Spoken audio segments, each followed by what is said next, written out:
Assalamualaikum warahmatullahi wabarakatuh. Baik, selamat pagi, selamat siang, atau selamat sore kepada semuanya. Baik, pada pertemuan kali ini kita akan memasuki bab yang kedua, yaitu mengenai regulasi kepegawaian. Oke. Nah, jadi tujuan pembelajaran pada bab ini yaitu diharapkan peserta didik mampu yang pertama menjelaskan regulasi kepegawaian, mengidentifikasi macam-macam regulasi kepegawaian, yang ketiga melakukan identifikasi regulasi kepegawaian, melakukan identifikasi macam-macam regulasi kepegawaian, dan yang terakhir tujuan pembelajaran kali ini yaitu peserta didik mampu melakukan pengelompokan regulasi administrasi kepegawaian. Nah, beri 5 ini merupakan tujuan pembelajaran pada bab ini. Oke. Nah, di sini ada pengertian atau definisi dari regulasi kepegawaian. Menurut KBBI, regulasi bisa disebut juga sebagai peraturan. Jadi regulasi itu peraturan. Nah, menurut KBBI, regulasi adalah suatu peraturan yang dibuat untuk membantu mengendalikan suatu kelompok, lembaga atau organisasi dan masyarakat demi mencapai tujuan tertentu dalam kehidupan bermasyarakat dan bersosialisasi. Ini regulasi menurut KBBI. Lalu, ada regulasi kepegawaian, merupakan peraturan yang mengatur seorang pegawai, mulai dari pekerjaan hingga peraturan yang mengatur hak dan kewajiban seorang pegawai. Jadi, tolong diingat, regulasi kepegawaian merupakan peraturan, jadi berupa peraturan-peraturan yang mengatur kepegawaian seorang pegawai, mulai dari pekerjaannya hingga peraturan yang mengatur hak dan kewajiban seorang pegawai.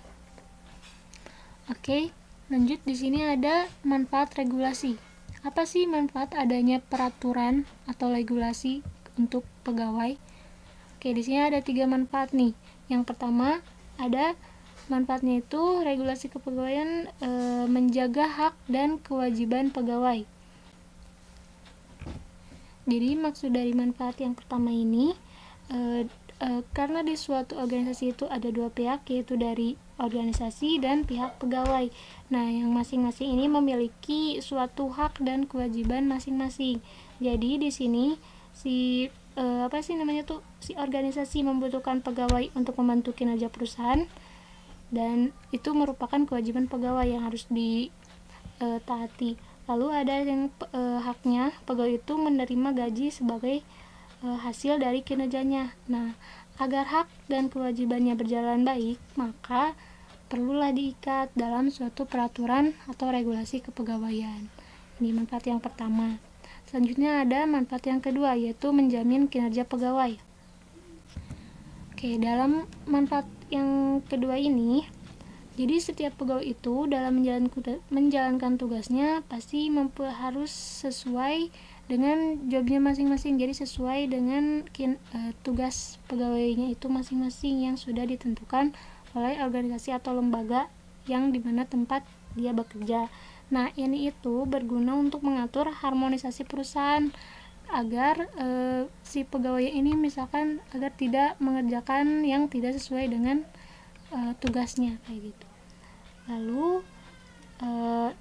job atau deskripsi merupakan bagian dari peraturan kepegawaian yang mengatur kinerja perusahaan. Jadi job deskripsi itu tugas seorang pegawai itu merupakan bagian dari peraturan kepegawaian yang mengatur kinerja perusahaan atau kinerja organisasi.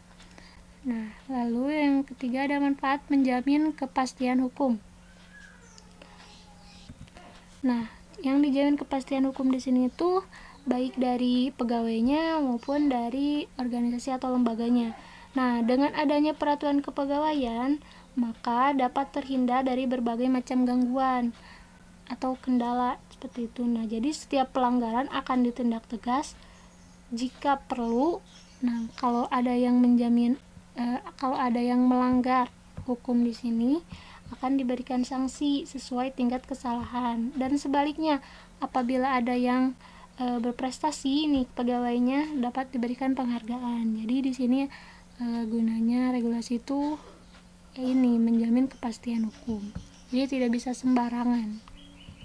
Oke, jadi ini ada tiga manfaat regulasi dari menjaga hak dan kewajiban pegawai, menjamin kinerja pegawai, dan menjamin kepastian hukum. Tolong diingat, oke? Selanjutnya ada macam-macam regulasi. Nah, di Indonesia selain diatur dalam Undang-Undang Dasar 1945 secara umum nih, peraturan secara umum. Nah, di sini ada beberapa macam-macam regulasi. Ada keputusan presiden, peraturan pemerintah, peraturan menteri, lalu ada keputusan menteri.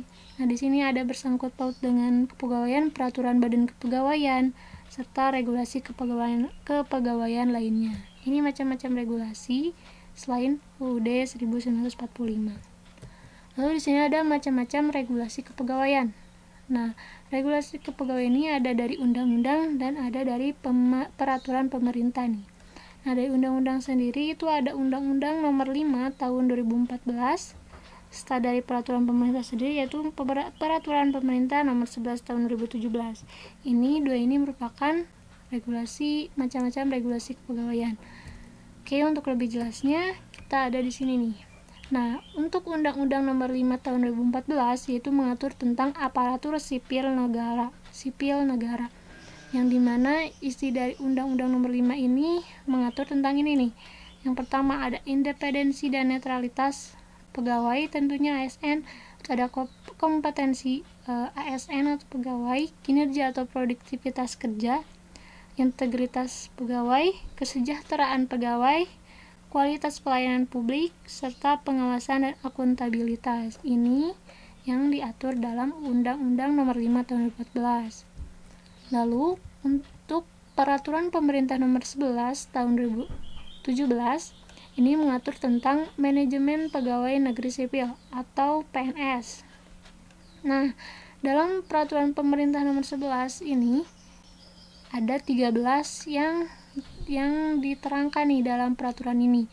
Yang pertama yaitu mengenai penyusunan dan penetapan kebutuhan pegawai, pengadaan pegawai, pangkat dan jabatan pegawai, pengembangan karir seorang pegawai, promosi pegawai, mutasi, penilaian kinerja pegawai, penggajian dan tunjangan pegawai, penghargaan pegawai, disiplin pegawai, pemberhentian pegawai, jaminan pensiunan dan jaminan hari tua, serta perlindungan pegawai. Nah, ini semua, 13 ini diatur di dalam Peraturan Pemerintah Nomor 11 Tahun 2017. Kita diingat.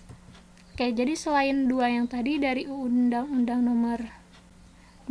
dan Peraturan Pemerintah yang sudah dijelaskan tadi, di sini ada regulasi kepegawaian pendukung lainnya nih. Oke, ada 8 nih. Yang pertama ada Undang-Undang Nomor 8 Tahun 1974 tentang pokok-pokok kepegawaian. Lalu ada Undang-Undang Nomor 43 Tahun 1999 tentang pokok-pokok kepegawaian. Lalu ada Peraturan Pemerintah Nomor 21 Tahun 1975 tentang Sumpah atau Janji Pegawai. Peraturan Pemerintah Nomor 24 Tahun 1976 tentang cuti PNS. Peraturan selanjutnya ada Peraturan Pemerintah Nomor 10 Tahun 1979 tentang penilaian pelaksanaan pekerjaan PNS. Yang keenam ada Peraturan Pemerintah Nomor 32 Tahun 1979 tentang pemerhatian PNS. Lalu ada Peraturan Pemerintah Nomor 45 Tahun 1990 tentang izin perkawinan dan perceraian bagi PNS.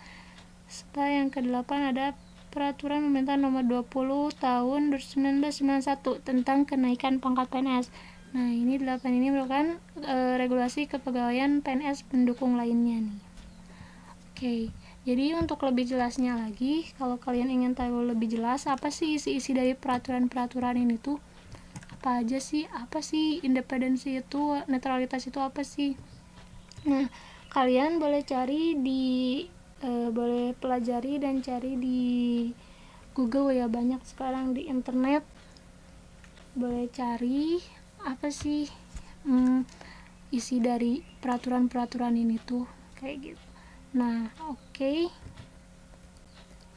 Baik, alhamdulillah untuk materi web ini dicukupkan sekian. Apabila ada yang ingin ditanyakan atau belum dipahami, boleh silakan ditanyakan lewat WhatsApp chat ya. Oke, gitu. Terima kasih. Wassalamualaikum warahmatullahi wabarakatuh.